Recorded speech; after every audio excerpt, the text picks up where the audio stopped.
आज का अपना टॉपिक है नेशनलिज्म इन इंडिया और ये आपकी हिस्ट्री का चैप्टर नंबर 2 है, क्लास 10th, ठीक है। और इस चैप्टर में जो कहानी दी गई है वो उस समय की दी गई है जब गांधी जी इंडिया वापस आए थे, भगत सिंह जी बड़े हो रहे थे, सुभाष चंद्र बोस जी पिक्चर में आ रहे थे, ठीक है। वर्ल्ड वॉर 1 स्टार्ट हो रहा था, तो उस समय की कहानी दी गई है। इसकी पहले की कहानी नहीं दी गई है बुक में, और भारत को पूरी तरह आज़ाद भी नहीं किया गया है, उसके पहले ही कहानी ख़त्म कर दी है। और इसका रीज़न ये है कि वो आपको कहानी नहीं सुनाना चाहते हैं कि देश में क्या हो रहा था, क्योंकि ये कहानी ऑलरेडी 8th क्लास की एनसीईआरटी में है, ठीक है। वो आपको ये बताना चाहते हैं, जैसे कि चैप्टर का नाम है कि नेशनलिज्म इन इंडिया, मतलब देशभक्ति इन इंडिया, राष्ट्रवाद इन इंडिया। मतलब वो आपको ये बताना चाहते हैं कि देशभक्ति की जो फीलिंग है, वो जो फीलिंग है जब हम 26 जनवरी को या 15 अगस्त को इंडिपेंडेंस डे मनाते हैं, ठीक है, रिपब्लिक डे मनाते हैं, हमें लड्डू मिलते हैं, चॉकलेट्स मिलती हैं, और हम जब ऐसे सड़क पे घूम रहे होते हैं, नेशनल एंथम होता है, तो उस समय जो हम एक कनेक्शन फील करते हैं ना, वो जो देशभक्ति की फीलिंग है, ठीक है, वो देशभक्ति की फीलिंग हम लोगों में कैसे डेवलप हुई, कब डेवलप हुई, ये बहुत इंपॉर्टेंट है। इससे भी इम्पॉर्टेंट है कि अलग अलग लोगों के लिए उस देशभक्ति के मायने क्या थे। आज अगर सोल्जर्स बॉर्डर पर हैं, वो भी देश की सेवा कर रहे हैं, पुलिस वाले भी देश की सेवा कर रहे हैं, एक डॉक्टर भी देश की सेवा कर रहे हैं, ठीक है, लॉयर भी देश की सेवा कर रहे हैं, ठीक है, तो सब लोग अपने अपने तरीके से देश की सेवा कर रहे हैं। तो नेशनलिज्म इन इंडिया, तो वो नेशनलिज्म की फीलिंग उस समय के लोगों के लिए क्या थी, वो कैसे देश की सेवा कर रहे थे, वो कैसे अंग्रेज़ों को निकालना चाहते थे, उनके रीजंस क्या थे, ये जो सारी बातें हैं ना, ये चैप्टर के थ्रू वो आपको समझाना चाहते हैं। वो सिर्फ ये नहीं बताना चाहते कि कहानी क्या है, ठीक है। तो ये चैप्टर का नाम है नेशनलिज्म इन इंडिया। और मैं चैप्टर को एक्सप्लेन करते टाइम थोड़ी सी 2-4 बातें बुक से बाहर कह दूंगा, क्योंकि नॉलेज इंपॉर्टेंट है, ठीक है, कहानी इंपॉर्टेंट है, आप अच्छे से सुनो। लेकिन जो नोट्स डिज़ाइन है वो आपके एग्ज़ाम के अकॉर्डिंग डिज़ाइन है, तो वो एग्ज़ाम के लिए, कहानी आपके लिए, आपके नॉलेज के लिए, ठीक है। और चैप्टर शुरू करते हैं, और शुरू सबसे पहले करते हैं इस वर्ड के साथ कि नेशनलिज्म क्या है। नेशनलिज्म जो वर्ड है ये क्या है, हिंदी में इसका सिंपल सा मतलब होता है राष्ट्रवाद, या और सिंपल भाषा में आप समझो देशभक्ति। तो इस जो वर्ड है ना, ये जो वर्ड है नेशनलिज्म, इसको हम डिफाइन कर लेते हैं कि नेशनलिज्म क्या है। तो नेशनलिज्म ना एक फीलिंग है, एक आइडियोलॉजी है लोगों के अंदर, देश के लोगों के अंदर एक फीलिंग है, एक आइडियोलॉजी है देश के लोगों के अंदर, कि देश के इंटरेस्ट के बारे में सोचना है। सारे लोग मिलके देश के इंटरेस्ट के बारे में सोचते हैं और अपने आप को देश से आइडेंटिफाई करते हैं कि मैं इंडियन हूँ, ठीक है। तो देश के इंटरेस्ट के बारे में सोचते हैं, देश से अपने आप को आइडेंटिफाई करते हैं, और उसके साथ ही ना देश की यूनिटी के बारे में सोचते हैं, देश को यूनाइटेड रखने की कोशिश की जाती है, ठीक है। डिफरेंट तरीक़ों से हम लोग कनेक्टेड होते हैं, जैसे कि पॉलिटिकली हम लोग कनेक्टेड होते हैं। पॉलिटिकली आप लोग कैसे कनेक्टेड हो, हमारे देश के पीएम हैं, हम सबके एक प्रेसिडेंट है, हमारा एक कॉन्स्टिट्यूशन है, उसके अकॉर्डिंग सारी चीज़ें हो रही हैं, राइट। तो हम एक लॉ में बाउंड हैं, सारे लोग पॉलिटिकली हम लोग कनेक्टेड हैं, सब लोग वोट देते हैं, इस तरीके से हम पॉलिटिकली कनेक्टेड हैं, राइट। सोशली आप कैसे कनेक्टेड हो, कि सोशली आपको कॉन्स्टिट्यूशन में भी लिखा है फ्रेटर्निटी, कि भाई वाली फीलिंग, दोस्त वाली फीलिंग दूसरे को लेकर रखना है। हम लोग को रिस्पेक्ट करना सिखाया जाता है, ठीक है, देश में। जैसे कि आप लोग को स्कूल में सिखाते हैं, आप लोग जब प्लेज लेते हो तो आपको स्कूल में बताते हैं कि all Indians are my brothers and sister.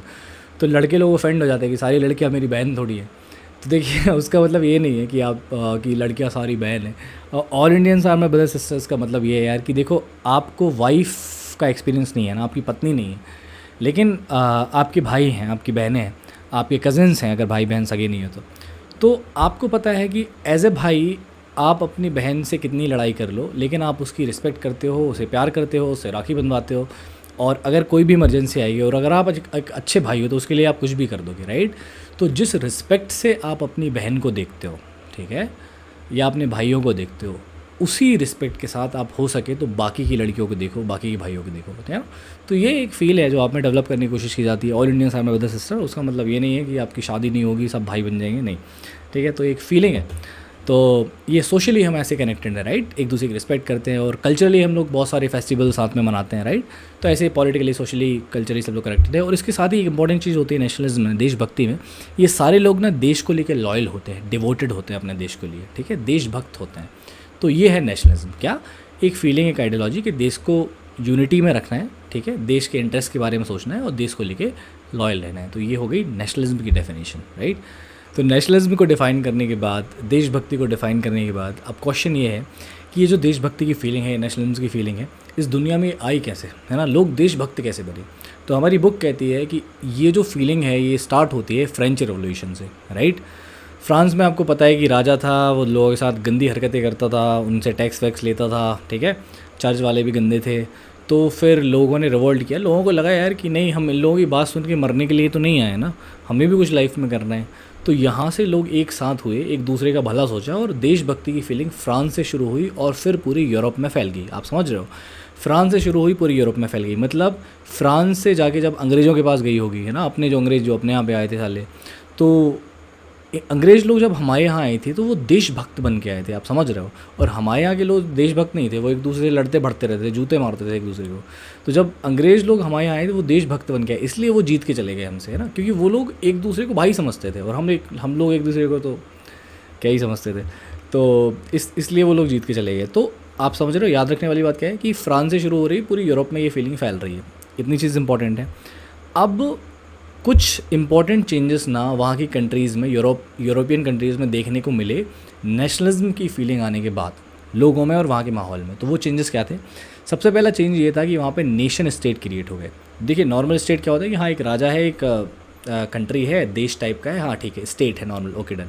Nation state क्या होते हैं? जहाँ पे लोग एक दूसरे से कनेक्टेड होते हैं, है ना, कि वो देश के प्रति वही लॉयल होते हैं। नेशनलिज्म, नेशन स्टेट, है ना, एक दूसरे से कनेक्टेड होते हैं, एक दूसरे की रिस्पेक्ट करते हैं, अपनी प्रॉपर बाउंड्रीज़ बनाते हैं कि हम अपने देश के लिए कुछ सोचेंगे, बड़ा करेंगे, सब लोग इक्वलिटी आगे बढ़ेंगे। ऐसे वाले स्टेट क्रिएट हुए, नेशन, देश वाले स्टेट क्रिएट हुए, सच्चे देशभक्त लोग थे उसमें, नेशन स्टेट क्रिएट हुए। दूसरा क्या हुआ, लोगों की ना अंडरस्टैंडिंग बदल गई खुद को लेके। अब वो लोग इक्वालिटी की बात कर रहे थे, वो लोग लिबर्टी की बात कर रहे थे, उनको भी लाइफ में कुछ अच्छा करना था, है ना। ऐसा नहीं कि जो राजा ने कह दिया वो कर लिया, हो गया। तो उनकी खुद को लेकर अंडरस्टैंडिंग चेंज हो गई कि वो लोग कैसे हैं। फिर उनकी बिलोंगिंग चेंज हो गई, उनकी आइडेंटिटी चेंज हो गई, ठीक है। बिलोंगिंग कैसे? उनको लगता था कि हम राजा से बिलोंग करते हैं, राजा जो कहेगा वो करना है, लेकिन अब वो देश से बिलोंग करते थे, ठीक है, वो एक दूसरे से बिलोंग करते थे, सबको इक्वली लेके चलना है, ठीक है। आइडेंटिफाई करने लगे वो देश से, ना कि राजा से। और इसी के साथ उसी समय कुछ फिलोसफर्स आए, कुछ गाने वाने बजते थे, नए नए आइडियाज़ आए। जब नए आइडियाज़ आते हैं तो लोगों का दिमाग खुल जाता है, ठीक है। और इसी तरीके से लोगों की थिंकिंग वहाँ पे चेंज हो गई इतनी चीज़ों के लेके, ठीक है। सवाल अगला ये है कि इंडिया में देशभक्ति कैसे आई, इंडिया के लोग देशभक्त कैसे बने, ठीक है। तो उसका आंसर है, एक वर्ड है जो बुक में लिखा है, वो है एंटी कॉलोनियल मूवमेंट, ठीक है। आप याद रखोगे, एंटी कॉलोनियल मूवमेंट। वो लोग जो इंडिया को कॉलोनी बना के रखे हुए थे, उनके खिलाफ लड़ते लड़ते हम लोग देशभक्त बन गए, ठीक है।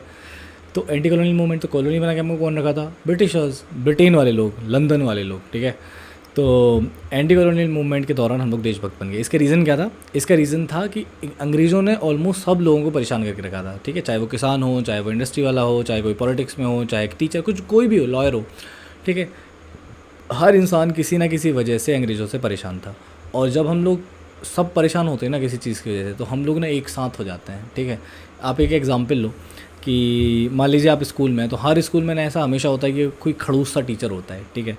और उस खड़ूस टीचर की सारे बच्चे बुराई करते हैं, ठीक है।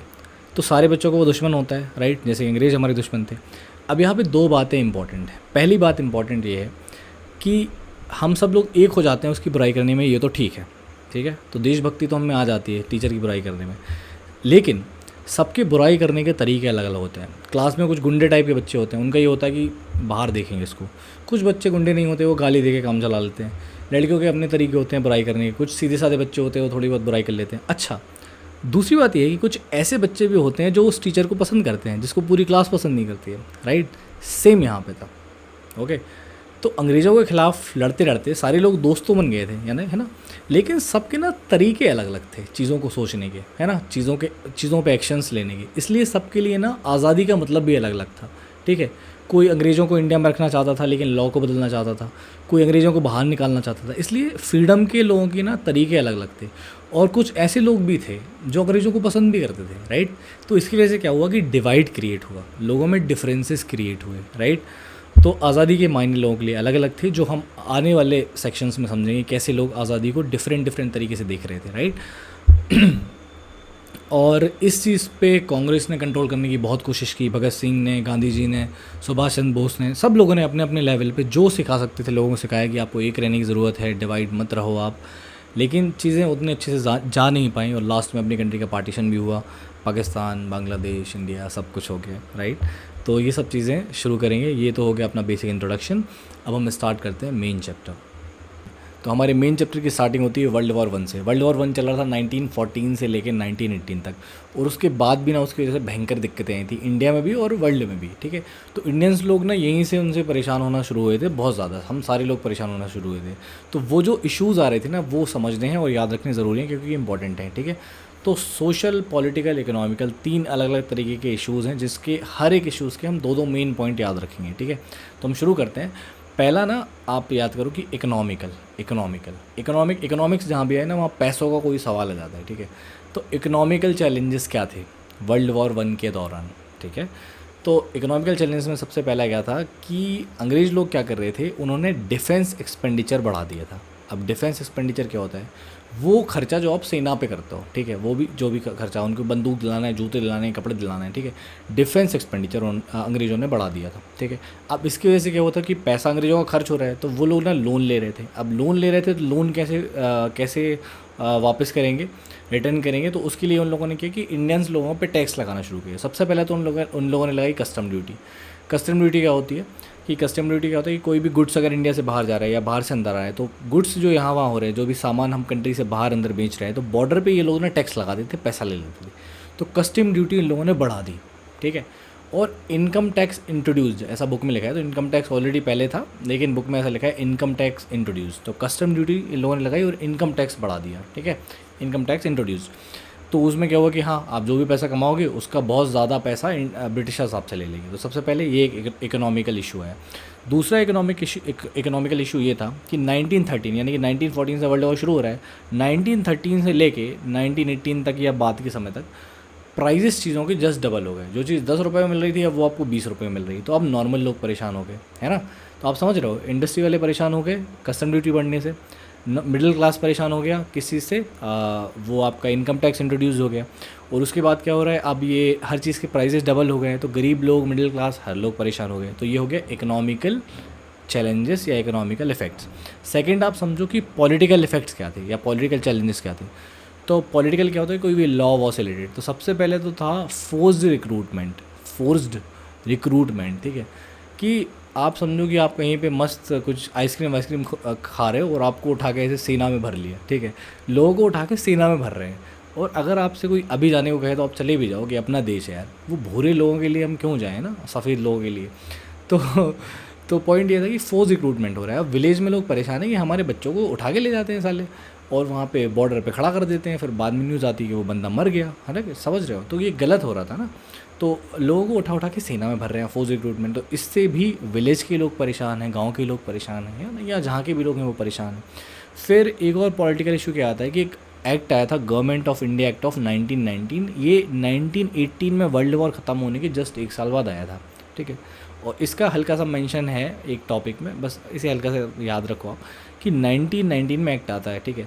सबको लगा था कि 1918 में हम 1914 से लेकर 18 तक 4 साल ये इन लोगों की हमने मदद करी है वॉर में, तो शायद हमें कुछ अच्छा दे देंगे, या तो हमारे लिए कॉन्स्टिट्यूशन बना देंगे, या हमें छोड़ के चले जाएंगे, आज़ादी दे देंगे। लेकिन इन लोगों ने ऐसा कुछ नहीं किया, कुछ फालतू से वही रूल बना दिए और बोला कि हाँ देखेंगे 10 साल बाद एक कमेटी बनेगी, कुछ अच्छा हुआ तो देखेंगे, नहीं तो होगा जो समझेंगे। तो लोग उससे भी नाखुश हो गए कि हम लोगों ने इतनी हेल्प करी, आज़ादी दे देते, संविधान बना देते, कुछ हक दे देते, है ना, उस चीज़ से परेशान हो गए। और फिर लास्ट थे आपके सोशल चैलेंजेस या आपका ह्यूमैनिटेरियन चैलेंजेस। उसमें सबसे पहला क्या था कि 1918 जब वर्ल्ड वॉर ख़त्म हो रहा था ना, उसी समय बारिश भी नहीं हो रही थी, बहुत सारा खाना ये लोग कहाँ सोल्जर्स को सप्लाई कर देते थे। तो 1918 से लेके 1921 तक बहुत सारी क्रॉप्स फेल हो गई, ठीक है, फसलें ख़राब हो गई। अब फसलें ख़राब हो गई तो भुखमरी आ गई, लोग भूखे मर रहे हैं, फैमाइन आ गया है ना, फैमाइन हो रखा है। और जस्ट उसी दौरान क्या हो रहा है, इन्फ्लुएंजा वायरस हो जा रहा है, फैल जा रहा है। तो इन्फ्लुएंजा वायरस क्या होता है, एक रेस्पिरेटरी प्रॉब्लम, एक वायरस है जो इन्फ्लुएंजा जो आपके लंग्स पे अटैक करता है, और अगर मैनेजमेंट ना हो पाए तो लोग मर भी सकते हैं, ठीक है। ये एरिया, सांस वाले एरिया पे ये इफेक्ट करता है इन्फ्लुएंजा वायरस। अभी उस दौरान फैल जा रहा है, क्योंकि उस दौरान लोग बहुत ऐसे, सेना यहाँ से वहाँ जा रही है, लोगों का एक दूसरे से मिलना जुलना है, कचर ऐसे मची नहीं है, खाना नहीं है, बहुत सारी दिक्कतें हैं। तो अब उसी समय हॉस्पिटल्स उतने थे नहीं, और एकदम से इतनी बड़ी बीमारी को ट्रीट करना पॉसिबल नहीं था, तो बहुत सारे लोग मर रहे हैं। तो आप समझ रहे हो, फूड शॉर्टेज है और इन्फ्लुएंजा वायरस भी है। तो ऐसा कहा जाता है कि 12 से 13 मिलियन लोग इस दौरान मर गए थे, इस दौरान डेथ हो गई थी। अपनी बुक में वर्ड लिखा है पेरिज्ड, जो भी है उसका मतलब होता है डेथ, ठीक है। तो ये 6 टॉपिक्स आप याद रखोगे। बुक में 5 है, मैंने एक गवर्नमेंट वाला एक्ट वाला थोड़ा सा ऐड कर दिया है। तो कौन कौन सा, अगर सबसे पहले इकोनॉमिकल चैलेंजेस क्या थे, इकोनॉमिक में कस्टम ड्यूटीज़ बढ़ा दी थी, इनकम टैक्स बढ़ा दिया था, और उसके बाद प्राइजेस चीज़ों के डबल हो गए थे, ठीक है। उसके बाद पॉलिटिकल के इश्यूज़ थे कि फोर्स रिक्रूटमेंट कर रहे थे, लोगों को उठा उठा के सेना में भर लेते थे, और एक और क्या था, 1919 वाला जो एक्ट आया था, उसमें इंडिया को कुछ फ़ायदा नहीं दिया था। और उसके बाद सोशल चैलेंजेस क्या थे, इन्फ्लुएंजा वायरस आ गया था और क्रॉप्स फेल हो गई थी। ये 6 टॉपिक्स, इस दौरान लोग परेशान हो गए थे पूरी तरीके से।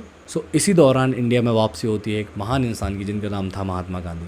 1914 से लेकर 1918 तक वर्ल्ड वॉर 1 चल रहा था, राइट। 1915 में, ठीक है, जस्ट एक साल बाद वर्ल्ड वॉर के, महात्मा गांधी इंडिया वापस आते हैं साउथ अफ्रीका से। साउथ अफ्रीका में वो ऑलरेडी फेमस हो चुके थे बिकॉज उन्होंने रेसिस्ट गवर्नमेंट के खिलाफ फ़ाइट करी थी और वहाँ पे जीते थे, ठीक है। रेसिस्ट गवर्नमेंट, रेसिस्ट रिजीम वहाँ पे कौन थी, ये ब्रिटिशर्स लोग ही थे जो वहाँ पे रेशियल डिस्क्रिमिनेशन करते थे। रेशियल डिस्क्रिमिनेशन क्या होता है, जब आप किसी के फिजिकल अपीयरेंस के बेसिस पे डिस्क्रिमिनेट करते हो। मतलब तुमने कह दिया कि तू काला है और उसके साथ कुछ भी गंदा कर रहे हो, ठीक है, कि तू काला है इसलिए तेरे साथ गंदा करेंगे, है ना। तो ये रेशियल डिस्क्रिमिनेशन, तो ये साउथ अफ्रीका में होता था, ठीक है। तो वहाँ पे एक लॉ आया था 1907 में, एशियाटिक रजिस्ट्रेशन लॉ, जिसमें ये लिखा था कि कोई भी एशिया का बंदा या इंडिया का बंदा अगर वहाँ पे घूमना चाहता है या जब भी घर से बाहर निकलेगा, तो वो गले में ना ऐसा पट्टा डाल के निकलेगा, उसमें लिखा होगा कि मैं एशिया से हूँ, ठीक है। एक सर्टिफिकेट बनाना था ऐसा कुछ वो। तो उसके खिलाफ तो ये डिस्क्रिमिनेशन है ना, कि कुछ लोग हैं जिनको ऐसे पट्टा डाल के घूमना है। इसके खिलाफ गांधी जी ने फ़ाइट करी थी, और बेसिकली फ़ाइट मतलब सत्याग्रह किया था, और यहीं से सत्याग्रह शुरू हुआ था, है ना। तो सत्याग्रह जो गांधी जी ने शुरू किया था, उसकी मेथड कैसे करना है, बायकॉट करना है, नॉन वायलेंस करना है, वो सारी चीज़ ये 1907 में एशियाटिक रजिस्ट्रेशन लॉ से शुरू हुई थी। और वहाँ पे एशियाटिक रजिस्ट्रेशन लॉ के खिलाफ गांधी जी जीते थे, लॉ चेंज हुए थे, इसी से गांधी जी फेमस हुए थे। तो जब गांधी जी इंडिया आए थे तो वो ऑलरेडी फेमस थे 1915 में। अब यहाँ पे समझने वाली चीज़ है आपका सत्याग्रह का था। तो सत्याग्रह में जो सबसे इंपॉर्टेंट चीज़ है वो है ट्रुथ, यानी कि सच्चाई। तो गांधी जी बताते हैं पावर ऑफ ट्रुथ के बारे में, यानी कि सच्चाई में बहुत ताकत है। अब हम लोगों के जो रिश्ते हैं ना, हम लोग सबसे झूठ बोलते हैं, अपने पेरेंट्स से झूठ बोलते हैं, अपने टीचर्स से झूठ बोलते हैं, दोस्तों से झूठ बोलते हैं, अपने पार्टनर से झूठ बोलते हैं, यहाँ तक कि हम खुद से भी झूठ बोलते हैं। तो हमारी ज़िंदगी जो है ना वो पूरी झूठ पे टिकी है। तो अगर हम अब जाके एकदम से सच बोलेंगे ना तो दिक्कत आ जाएगी। इसलिए हम गांधी जी के पर्सपेक्टिव को समझ नहीं पाते हैं, ठीक है। वो जो सच के बारे में बात कर रहे हैं वो हम नहीं समझ पाएंगे, क्योंकि हम वैसे नहीं हैं, राइट, क्योंकि हम झूठे हैं, है ना। तो उनका कुछ और पर्सपेक्टिव है। तो सबसे पहले वो क्या कह रहे हैं, पावर ऑफ ट्रुथ, सच बहुत ताकतवर है, राइट। और उससे उस तक पहुंचने के लिए कुछ इंपॉर्टेंट स्टेप्स हैं। सबसे पहले necessity to seek the truth. सबसे पहले आपकी चाहत होनी चाहिए, ठीक है, आपको ज़रूरत होनी चाहिए कि यार मुझे सच जानना है ना, आपको सच जानने की कोशिश करनी है। और उसे जानने के 2 स्टेप्स हैं। सबसे पहला है सेल्फ एग्जामिनेशन और दूसरा है understanding the perspective of others. Self examination and understanding the perspective of others. अब सेल्फ एग्जामिनेशन क्या होता है, मान लीजिए आपको कोई लड़की पसंद है, आप एक लड़के हो, आपको कोई लड़की पसंद है। अब उस लड़की की लाइफ में कोई दूसरा लड़का आ जाता है। अब आप उस दूसरे लड़के से चिढ़ रहे हो, उसको मारने का प्लान बना रहे हो, उसको गालियाँ दे रहे हो, ठीक है। लेकिन अगर आप सच्चे से नहीं, अगर आप अच्छे से सेल्फ एग्जामिनेशन करोगे तो आपको पता चलेगा कि उस लड़के की तो कोई गलती नहीं है, आपका उस लड़की से कोई रिलेशन नहीं है, आपने उससे अपने प्यार का इजहार नहीं किया है, वो अपना काम कर रही है, वो अपना काम कर रहा है, और आप फालतू में परेशान हो रहे हैं। और मान लीजिए आपका उससे रिलेशन भी है, तो भी आपके पार्टनर की दिक्कत है ना कि वो वहाँ क्यों जा रहे हैं। तो बेसिकली उस लड़की की तो कोई दिक्कत है ही नहीं, आप समझ रहे हो, आप फालतू पे उस पर गुस्सा कर रहे हो। तो ये हो गया सेल्फ एग्जामिनेशन, कि आप जो काम कर रहे हो उसका कुछ सेंस भी है या कुछ भी करे जा रहे हो, है ना। सबसे पहले सेल्फ एग्जामिनेशन। दूसरा होता है understanding the perspective of others, right, दूसरों के पर्सपेक्टिव को समझना सच तक पहुंचने के लिए। तो मान लीजिए अगर आप ऐसी हरकतें अभी कर रहे हैं तो ये मैं आपको एक पर्सपेक्टिव दे रहा हूँ, अब आप इसे समझो, राइट। तो ये self examination, understanding perspective of others. So Gandhi ji ने क्या कहा, power of truth, necessity to seek the truth. उसके लिए क्या ज़रूरी है, self examination and understanding the perspective of others. अब मान लीजिए आपको लगता है कि आप सच के साथ हैं, तो आपको वेंजेंस यानी कि बदला लेने की ज़रूरत नहीं है, फोर्सफुली कोई काम करने की ज़रूरत नहीं है, फोर्स यूज़ करने की ज़रूरत नहीं है। आप नॉन वायलेंस के थ्रू लड़ाई जीत सकते हो, ठीक है।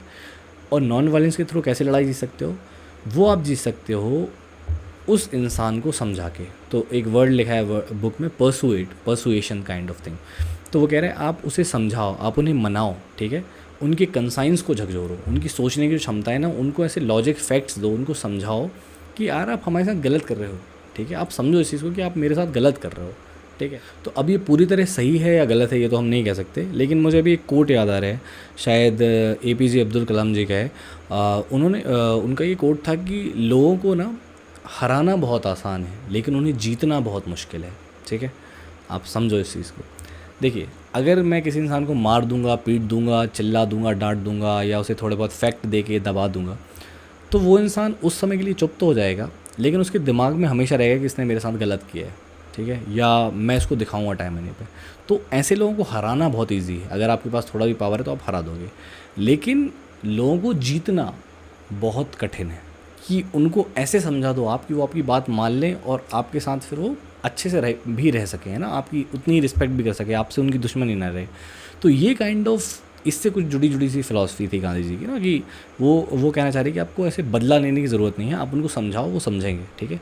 और यहीं से गांधी जी एक वर्ड यूज़ करते हैं कि ये जो सत्याग्रह है ना, ये जो बैठे रहना है, लोगों को लगता है कि नॉन वायलेंस है मतलब बैठे रहना है, टाइम पास कर रहे हैं, नहीं, ये पैसिव एक्टिविटी नहीं है। पैसिव, ये एक इंटेंस एक्टिविटी है, क्योंकि थप्पड़ मारना बहुत ईजी है, लेकिन घंटों तक किसी से रिक्वेस्ट करना, उसको मनाना, ये बहुत टफ़ है, ठीक है। और उस समय की कंडीशन के लिए ये सही भी था, क्योंकि लोग बहुत गरीब थे। तो एक तरफ जहाँ हमें सुभाष चंद्र बोस जी, महात्मा गांधी, वो भगत सिंह जी की ज़रूरत थी, हमें महात्मा गांधी की भी ज़रूरत थी, क्योंकि एक सेगमेंट बहुत, नहीं, मेजर सेगमेंट इंडिया का बहुत गरीब था, वो ज़्यादा फाइट नहीं कर सकते थे, अंग्रेज़ बहुत मारते भाई वो लोग। तो इस तरीके से सही था। तो आप समझ रहे हो कि सबसे पहले पावर ऑफ ट्रुथ वाला सेक्शन, दूसरा क्या है कि आपको फोर्स यूज़ करने की ज़रूरत नहीं है, आप उसके कंसाइंस को झगड़ो, आप उसे परसुएट करो, आप उसे बनाओ। और एक लास्ट चीज़ जो इम्पोर्टेंट है सत्याग्रह में, वो है कि ये जो सत्याग्रह की जो लड़ाई है, ये जो सत्याग्रह है, ये ना पाप के ख़िलाफ़ है, ये पापी के ख़िलाफ़ नहीं है, ठीक है, ठीक है। ये सिन के ख़िलाफ़ है, सिनर के ख़िलाफ़ नहीं है, ठीक है, पाप के ख़िलाफ़ है। मैं आपको एक एग्जांपल और देता हूँ। 2012 में एक रेप केस हुआ था, निर्भया रेप केस, ठीक है। उसमें 6 लोगों ने एक लड़की के साथ कुछ बहुत गलत किया था। उन 6 लोगों में से एक ना छोटा बच्चा था, वो 16 साल का था, उसको गवर्नमेंट ने सज़ा नहीं दी थी, उसे 2 साल बाद छोड़ दिया था। इस चीज़ पे सबको गुस्सा आया था। अगर सेम चीज़ हम में से किसी के साथ होगी, हमारे फैमिली के साथ होगी, हमें भी गुस्सा आएगा, हम उस 16 साल के बच्चे को मारना चाहेंगे, और वो गलत है भी, और आप बिल्कुल कह सकते हो कि वो गलत है, हर जगह से गलत है। लेकिन इस चीज़ में एक चीज़ और शामिल है। आप एक चीज़ ध्यान से देखो कि अगर वो बच्चा ये देख रहा है कि मेरे जो बड़े 5 लोग और हैं, 6 लोग थे उस केस में, जो बड़े 5 लोग हैं, कि ये भैया हैं, इनको मैं भैया बोलता हूँ, ये जो बड़े बड़े लोग हैं, जब बड़े बड़े लोग ये काम कर रहे हैं तो मैं भी कर ही लूँ। आप समझ रहे हो, सोसाइटी पाप धीरे धीरे डालती जाती है। तो उन 5 लोगों का भी उतना ही रोल था उस चीज़ को और बिगाड़ने में, राइट। तो ये एक और एक पर्सपेक्टिव है कि गांधी जी कह रहे हैं कि वो जो पाप है ना, उसको भी मिटाना है। पापी को तो चलो मिटाना ही है, जैसे भी हो सके, जो भी हो सके। ये तो एग्जाम्पल थोड़ा अलग था, लेकिन आप समझिए मैं क्या कह रहा हूँ, कि लेकिन वो पाप को भी ना जड़ से ख़त्म करना है। और नॉन वायलेंस जो है ना, वो पाप को ख़त्म करेगा, ठीक है। और ये लोगों की फीलिंग को भी अच्छा करेगा, क्योंकि ये किसी भी धर्म से, लोगों के किसी भी कल्चर से ऊपर है, वो सबसे अलग है, इसलिए हर लोगों से कनेक्ट किया जा सकता है। नॉन वायलेंस सबके लिए कॉमन है। तो ऐसी काइंड ऑफ एक फीलिंग थी कि पावर ऑफ ट्रुथ, और अगर आप सच के साथ हैं तो आपको नॉन वायलेंस के साथ आप जीत सकते हैं। बस आपको उस इंसान को समझाना है, उसे कुछ चीज़ें दिखानी है और अपनी चीज़ पे डटे रहना है, राइट। तो ये था सत्याग्रह का कॉन्सेप्ट। तो 1915 में गांधी जी इंडिया आने के बाद ये डिसाइड करते हैं कि कुछ टाइम तक, अराउंड 1 साल तक, मैं इंडिया की कंडीशन समझूंगा कुछ भी एक्शन लेने से पहले, राइट। तो वो कुछ टाइम तक इंडिया में घूमते हैं और फिर वो कुछ स्ट्रगल्स में पार्टिसिपेट करते हैं जो हमें अब पढ़ना है। पहला स्ट्रगल था चंपारण सत्याग्रह, ठीक है। तो 1917, देखिए बुक में ना ईयर और स्ट्रगल्स ना ऊपर नीचे दिए हैं, मैं आपको बुक के अकॉर्डिंग पढ़ा रहा हूँ, वो सही नहीं है, लेकिन मैं एनसीईआरटी के अकॉर्डिंग बोलने वाला हूँ, ठीक है। तो 1917 में पहला सत्याग्रह, चंपारण सत्याग्रह, वो था बिहार में। तो बिहार में क्या हो रहा था कि वहाँ के जो किसान थे ना, वो टिंकाठिया सिस्टम से परेशान थे। तो उसमें क्या होता था कि प्लांटर्स जो लोग थे, वहाँ के जो लोग थे, जो आप ऐसा समझो कि ब्रिटिशर्स के जो हेड टाइप के थे, वो इन लोगों से बोलते थे कि आप ना इंडिगो लगाओ, इंडिगो लगाओ। अब इंडिगो से क्या होता था, एक तो ज़मीन ख़राब होती थी, फिर इंडिगो खा भी नहीं सकते थे, तो ये लोग किसान इस चीज़ में परेशान रहते थे। इनको ये प्लांटर्स ज़्यादा पैसा भी नहीं देते थे किसान को, तो किसान ऑलरेडी परेशान थे। फिर क्या हुआ कि जर्मनी के डाइस आने लगे थे मार्केट में, तो इंडिगो बिक नहीं रहा था। तो ये प्लांटर्स क्या फिराक में थे कि कैसे भी करके ना इन किसानों से पैसा ले लो, ठीक है, कैसे भी करके ज़्यादा से ज़्यादा पैसे ले लो और धीरे धीरे यहाँ से हम लोग खिसक लेंगे, ठीक है। तो इनसे ज़्यादा पैसा मांग रहे हैं, ज़्यादा रेंट लगा रहे हैं, बहुत परेशान कर रहे थे इन लोगों को। तो फिर वहाँ पे गांधी जी गए, इन लोगों ने वहाँ मिलकर सत्याग्रह किया और वहाँ पे स्ट्राइक की और फाइनली फिर वहाँ पे गवर्नमेंट मानी, प्लांटर्स को हटाया गया और जो भी फालतू पैसा प्लांटर्स ने लिया था उसका 25% किसानों को वापस किया गया ताकि वो अपना बेसिक काम फिर से स्टार्ट कर सकें। तो ये था चंपारण सत्याग्रह, आप याद रखिए, बिहार में 1917 में। फिर 1917 में बुक कहती है कि खेड़ा सत्याग्रह, गांधी जी खेड़ा सत्याग्रह में पार्टिसिपेट करते हैं। खेड़ा में क्या इशू था कि खेड़ा में क्या हो रहा था कि एक तो वहाँ पे क्रॉप फेल हो गई थी, ठीक है, तो फसल बर्बाद हो चुकी थी वहाँ पे, तो लोगों के पास खाने को नहीं था। और दूसरा चल रहा था वहाँ पे प्लेग एपिडेमिक, ठीक है। प्लेग एक बीमारी थी जो एक बैक्टीरियल बीमारी होती है, जो बॉडी में अगर इन्फेक्शन हो जाए तो ऑलमोस्ट इंसान मरने के चांसेस पूरे और उस समय तो इंसान मरते ही था, बहुत से लोग मर रहे थे।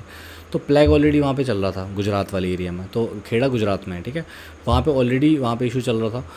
अब वहाँ पे क्या है कि आपकी क्रॉप फेल है, एक तो बीमारी चल रही है, लोग मर रहे हैं और गवर्नमेंट मांग रही है टैक्स कि भाई तुम हमें टैक्स दो, ठीक है। लोगों के पास पैसे ही नहीं है तो गवर्नमेंट कह रही है हम आपकी ज़मीन ले लेंगे। अब लोग पागल हो रखे हैं।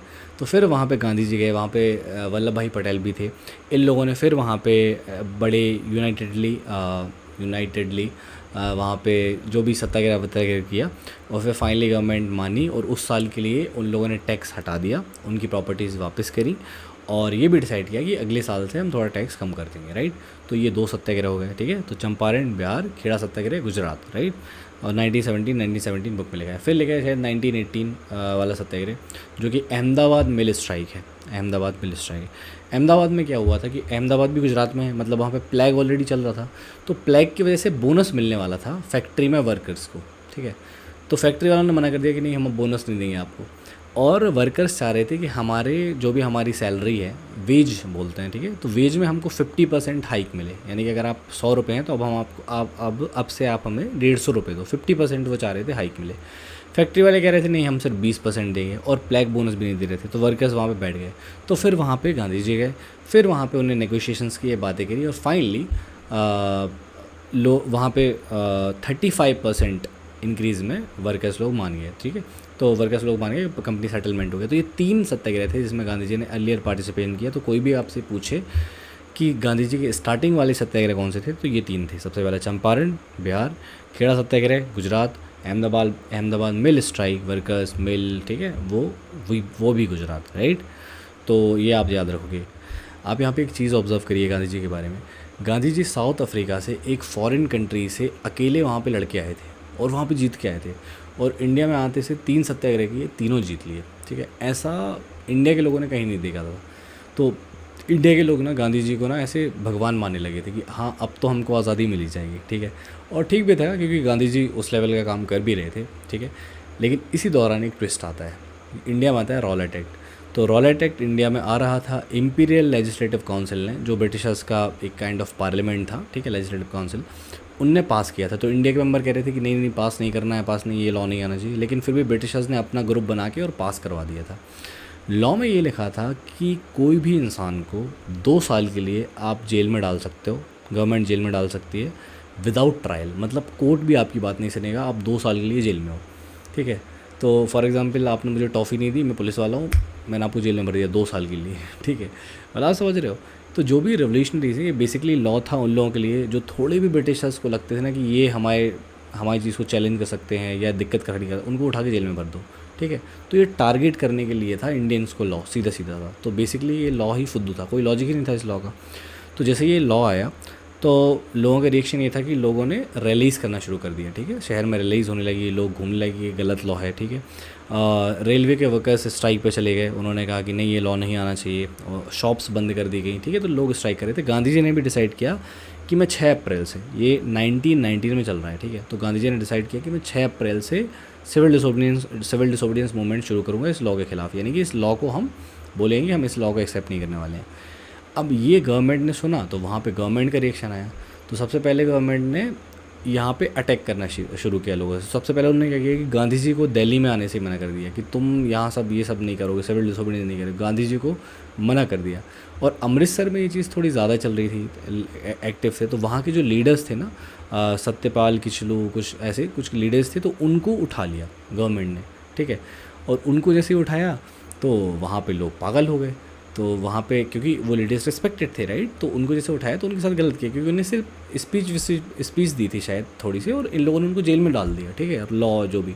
तो वहाँ पे लोग थोड़े से प्रोटेस्ट करने आ गए, तो ये चल रहा था शायद 6 अप्रैल से ये चल रहा था, चीज़ें 10 अप्रैल तक पहुँच गई थी, 10 अप्रैल तक। तो उस दौरान बहुत लड़ाइयाँ हो गई, यहाँ से पुलिस ने भी फायर कर दिया लोगों पे फायरिंग हुई, बहुत सारे लोग मर गए, फिर वो चीज़ और बढ़ गई राइट। और बढ़ी तो ऐसा भी था कि कुछ इंग्लिश ब्रिटिशर्स भी मर गए, और एक ब्रिटिश वुमेन थी मार्शला शेरवुड करके, उनको भी पीट दिया अपने वाले लोगों ने, इंडियंस ने, पता नहीं कौन किसको पीट। तो ऐसे बहुत ना दिक्कत हो रही थी वहाँ पे, यहाँ से ब्रिटिशर्स मार रहे हैं अपने इंडियंस को, तो ये बहुत दिक्कत। तो उन लोगों ने फिर ब्रिटिशर्स ने 10 अप्रैल 1919, गांधी जी 6 अप्रैल से करने वाले थे, ये चीज़ हो नहीं पाई, बहुत सारी दिक्कतें हुई। 10 अप्रैल को ब्रिटिशर्स ने कह दिया कि आज से हम लगा रहे हैं मार्शल लॉ। 10 अप्रैल से मार्शल लॉ में क्या रहता है, जैसे आपने कोविड के टाइम में देखा था, पुलिस बाहर थी, ठीक है, और सब लोग घर पे थे। मार्शल लॉ में क्या होता है कि सब लोग घर पे रहते हैं, बाहर रहती है मिलिट्री, पुलिस के हाथ में रहता है डंडा, मिलिट्री के हाथ में रहती है बंदूक, ठीक है। पुलिस मारती है डंडा और मिलिट्री मारती है बंदूक। तो 10 अप्रैल को मार्शल लॉ लग जाता है कि अब अगर कोई बाहर निकला तो शूट। और वहाँ पे जनरल डायर कमांड ले लेता है अमृतसर की, जनरल डायर आता था अमृतसर का हेड बन जाता है जनरल डायर। 10 अप्रैल मार्शल लॉ, जनरल डायर। तो मार्शल लॉ के 3 दिन बाद मतलब 13 अप्रैल को था बैसाखी डे, और उस दिन बहुत सारे लोग जलियांवाला बाग में इकट्ठे हुए, क्योंकि वहाँ पे मेला लगता था, वो लोग बैसाखी डे मनाते थे। अब इनमें से ज़्यादातर लोग नॉर्मल से लोग थे, है ना, क्योंकि उन्हें नहीं पता था, पहले टीवी होते नहीं थे, फ़ोन होता नहीं था, न्यूज़ होती नहीं थी, लोगों को पता ही नहीं था मार्शल लॉ क्या है। हमें आज नहीं पता मार्शल लॉ क्या है, समझ रहे हो। तो लोगों को नहीं पता मार्शल लॉ क्या है, वो लोग जनरली इकट्ठे हुए कि हाँ कुछ बंद होगा, हम अपना फेस्टिवल मनाएंगे। कुछ लोग थे जो प्लानिंग करने के लिए आए थे कि इसी बहाने मिल लेंगे, लेकिन लोग जनरली वहाँ पे आके इकट्ठे हो जाते हैं, ठीक है। ज़्यादा कुछ ऐसा बहुत बड़ा इशू नहीं था, लेकिन अपने डायर जी इंटर करते हैं वहाँ पे, जनरल डायर वहाँ पे एंट्री लेते हैं, ठीक है। वो एक ही गेट है, अगर आप में से कोई भी जलियांवाला बाग गया है तो वहाँ पे एक ही गेट है, मेन गेट एंट्री है। तो वहाँ से वो एंट्री लेते हैं, उस गेट को कर लेते हैं ब्लॉक और फायर करने का ऑर्डर देते हैं, ओपन फायर। अब लोग को गोलियां पड़ रही हैं, ठीक है, लोग भाग रहे हैं, कोई कुएं में कूद रहा है, कोई दीवार से कूद के जाने की कोशिश कर रहा है, तो उस दीवारों पे भी गोलियों के निशान हैं। आज भी आप जाओगे तो वो गोलियों के निशान हैं, लोग कुएं में कूद गए, वहाँ पे उन्हें गोली मारी, तो बहुत सारे लोग वहाँ पे घायल हुए, बहुत सारे लोगों की वहाँ पे डेथ हो गई। और ये एक अजीब सा कुछ इशू हो गया, ठीक है, उस मार्शल लॉ के बाद जनरल डायर। फिर जब जनरल डायर से फिर एक कमेटी बनी, हंटर कमीशन बोलते हैं, जो जनरल डायर के ख़िलाफ़ इंक्वायरी करने वाली थी कि ये जो हुआ है इसका क्या लॉजिक था। जनरल डायर से पूछा गया, उन्होंने कहा कि मैं लोगों में एक मोरल इम्पैक्ट क्रिएट करना चाहता था, उनके अंदर डर पैदा करना चाहता था, उनको उनकी औकात दिखाना चाहता था काइंड ऑफ, ठीक है। और उस इंसान को उसका कुछ ज़्यादा रिग्रेट ही नहीं था कि उसने ऐसे जो लोगों को तो जनरली मार दिया उसने। हंटर कमीशन ने लेकिन उस पर थोड़ा एक्शन लिया कि नहीं, जो भी हुआ है वो गलत है, और ब्रिटिश गवर्नमेंट ऐसा कोई भी एक्ट प्रमोट नहीं करती है, और फिर उसको यहाँ से सर्विस से हटा के और फिर वापस इंग्लैंड भेजा गया। लेकिन इंग्लैंड में लोगों ने उसका स्वागत किया, एक इंस्टीट्यूशन है मॉर्निंग पोस्ट करके, उसने उसके लिए पैसे का अरेंजमेंट किया। और आप सब लोग मोगली की बुक, मोगली सब लोग मूवीज़ देखते हैं, मोगली की बुक हुआ करती थी, मोगली का कार्टून भी मैंने देखा है।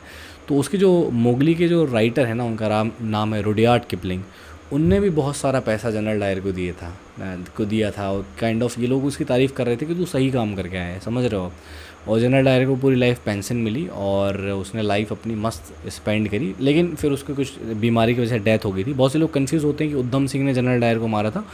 उधम सिंह ने जनरल डायर को नहीं मारा था, उस समय जनरल डायर ने गोली चलाने का ऑर्डर दिया था, और उसी जगह गवर्नर था, मतलब पंजाब का गवर्नर था, उसका नाम भी डायर था, तो उसने ये सब अलाउ किया था। और ये सब तो काइंड ऑफ जो पंजाब का जो गवर्नर था डायर, उसको उधम सिंह ने मारा था। ये जो गोली चलाने वाला डायर है, ये तो एक बीमारी को उससे मर गया था कुछ दिन बाद। तो ये जलियांवाला बाग इशू था। अब जब ये इशू था तो हमारे लिए शॉकिंग था। आप सोचेंगे आज मेरी आपकी फैमिली कुछ सेलिब्रेट करने जाए और वहाँ पे गोली चला दी जाए। भगत सिंह को जब ये खबर मिली थी, शायद वो उस समय 11 साल के थे, और वो दौड़ते दौड़ते वहाँ पहुँच गए थे। ऐसा कहते हैं कि वो शायद वहाँ की मिट्टी उठा के लेके आए थे, खून वाली। उनके लिए वो बहुत दुख वाला था। और उधम सिंह की शायद फैमिली या उनकी किसी रिलेटिव की डेथ हो गई थी, तो बहुत बुरा टाइम था। और इंडिया के लिए तो ऑब्वियसली बात है कि सबके लिए बुरा ही था। उस चीज़ की आज तक ब्रिटिश गवर्नमेंट ने माफ़ी भी नहीं मांगी है हमसे, है ना। तो फिर क्या होता है, इंडिया का रिएक्शन क्या होता है कि जनरली लोग यहाँ पर रैलीज़ करना चाहते हैं, प्रोटेस्ट शुरू हो जाता है, फिर से लड़ाई शुरू हो जाती हैं। और फिर यहाँ पे क्या होता है कि गांधी जी को एक केसरे हिंद का टाइटल दिया था, वो उन्होंने वापस कर दिया था। रविंद्रनाथ टैगोर के पास एक नाइटहुड का टाइटल था, उन्हें वापस कर दिया कि हमें आपसे इज्जत ही नहीं चाहिए ये सब। लेकिन यहाँ पे ये हो रहा था तो गवर्नमेंट ने वहाँ से रेप्रेशन शुरू करना, गवर्नमेंट ने भी वहाँ पे लोगों को मारना पीटना शुरू कर दिया, लोगों को कोड़े मारे गए यहाँ वहाँ, जो भी पीटना सब कुछ हो रहा था। तो इस घचड़ पचड़ की वजह से गांधी जी ने जो 6 अप्रैल को जो बोला था ना कि हम सिविल डिसोबीडियंस मूवमेंट शुरू करेंगे, वो उन्होंने वापस ले लिया। ठीक है, कि अभी के लिए हम शांत हो जाते हैं। और ये था पूरा जलियांवाला बाग और इसका इशू। ओके, सो जलियांवाला बाग के बाद देश की कंडीशंस ऑलरेडी बहुत ख़राब चल रही थी, और उसके साथ कंट्री में एक इशू और चल रहा था, और वो इशू था खिलाफत इशू। आप नाम याद रखोगे, खिलाफत इशू।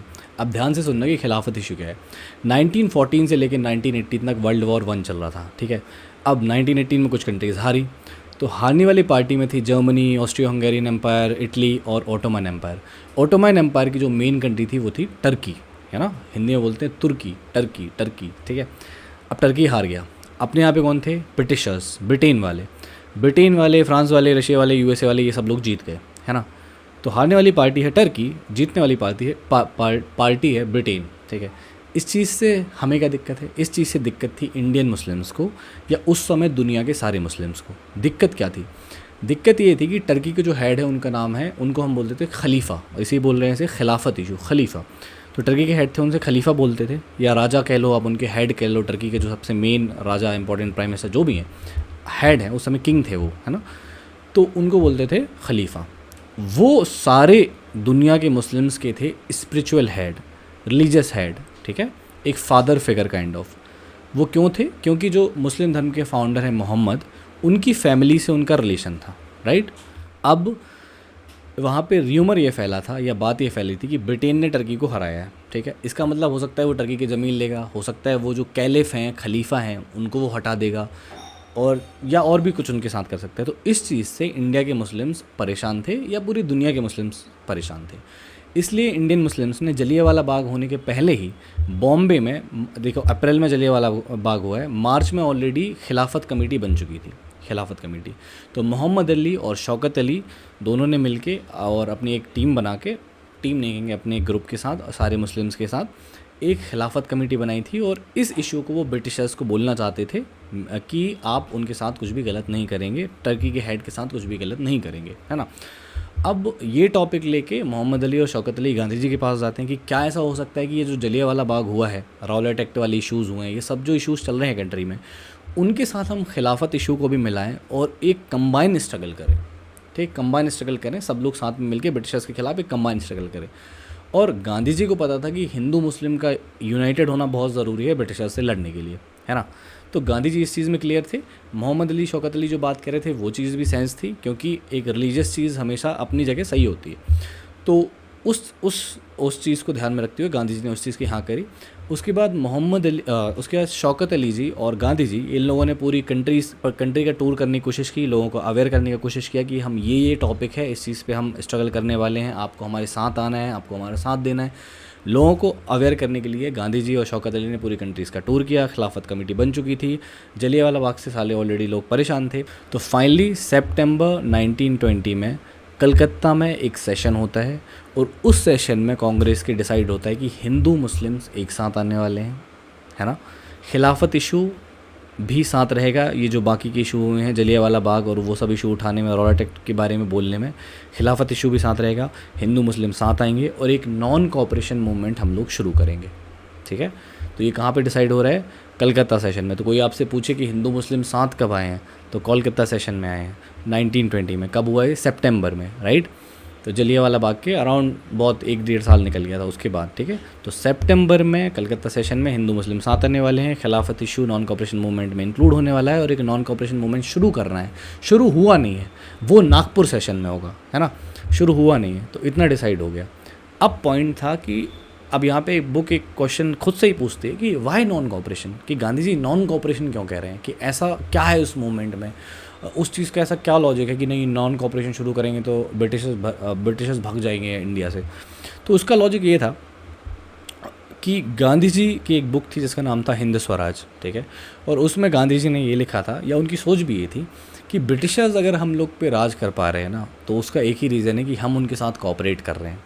कभी ना कभी हम लोगों ने ये सोचा कि ठीक है, ओके, चलता है ना, उसके साथ बुरा हो रहा है, मेरे साथ बुरा थोड़ी होगा। तो ये जो कॉपरेशन हमने किया ना, कि उनने लॉ बनाए, हमने मान लिया, उनने टैक्स मांगा, हमने दे दिया। वो बात अलग है कि पिट भी जाते थे कभी कभी, तो इसलिए मानना पड़ता था, लेकिन जनरली लोगों ने कॉपरेट किया। तो गांधी जी का मानना था कि अगर इंडियंस कॉपरेशन करना छोड़ दें ब्रिटिशर्स के साथ, तो उन्हें फिर इंडिया छोड़ के जाना ही पड़ेगा। अगर हम उनकी चीज़ें ही नहीं खरीदेंगे, उनके लॉ नहीं मानेंगे, उनकी बात नहीं करेंगे, मानेंगे, उनको इग्नोर करेंगे, अपनी लाइफ जीने की कोशिश करेंगे, सेल्फ रिलायंट होंगे, है ना, आत्मनिर्भर होंगे, तो शायद अंग्रेज हमें छोड़ के चले गए। तो ये गांधी जी की थिंकिंग थी, इसलिए नॉन कॉपरेशन मूवमेंट अडॉप्ट किया गया। फिर क्वेश्चन आया कि नॉन कॉपरेशन मूवमेंट होगा कैसे, यानी कि नॉन कॉपरेशन मूवमेंट की मेथड क्या रहेगी।